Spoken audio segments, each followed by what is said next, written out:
Welcome to the Explainer. You know, it's one of the biggest financial decisions you'll probably make this year. Should you stick with the old tax regime, or is it time to switch to the new?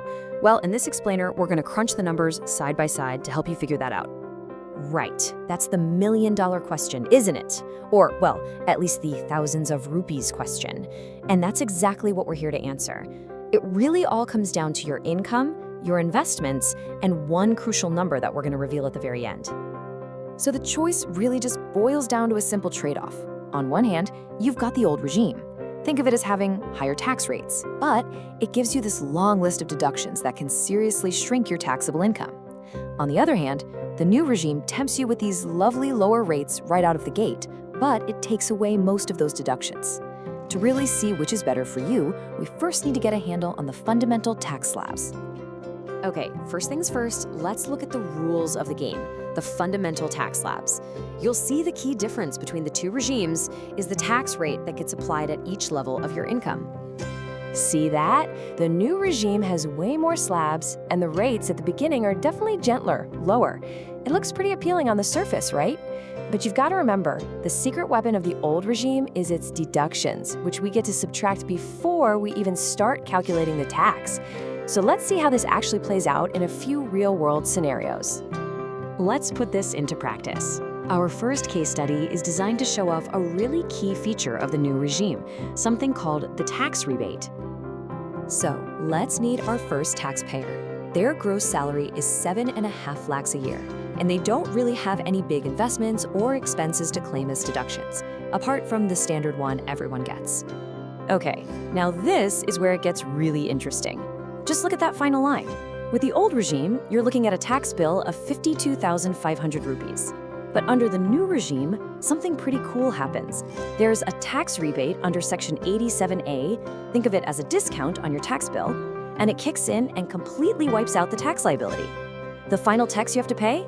0. Yep, that's a clear win for the new regime. It saves this taxpayer a clean 52,500 rupees. It's the perfect example of how that tax rebate really helps people with lower incomes and not a lot of deductions to claim. But wait a minute, what happens when someone does have a lot of deductions? Well, let's move on to our next case and see the old regime fight back. All right, our second taxpayer earns 15 lakhs. Now this is crucial.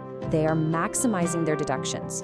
We're talking a full 1.5 lakhs under Section 80C, another 50,000 for health insurance, plus 2 lakhs in home loan interest.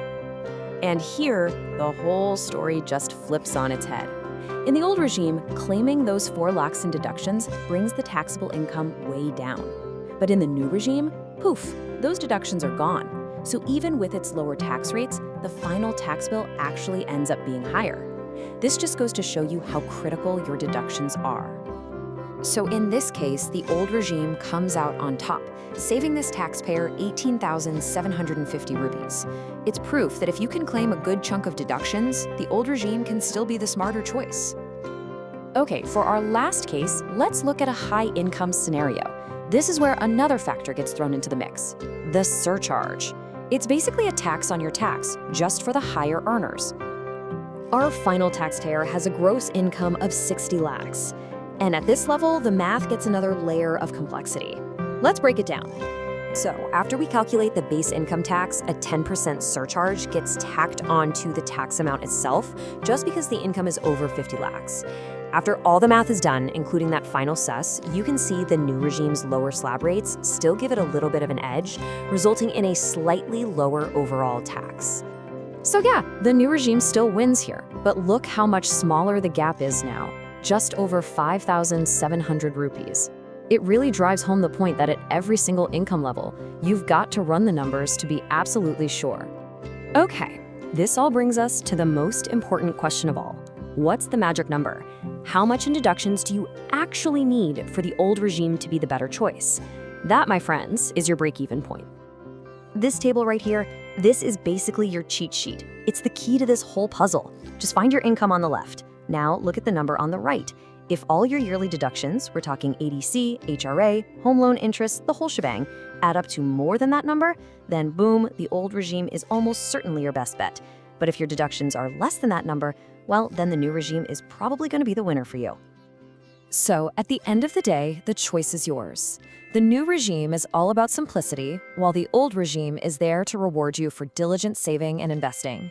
Use these break-even points as your guide, run your own numbers, and pick the path that leaves more of your hard-earned money in your pocket. Thanks for joining us.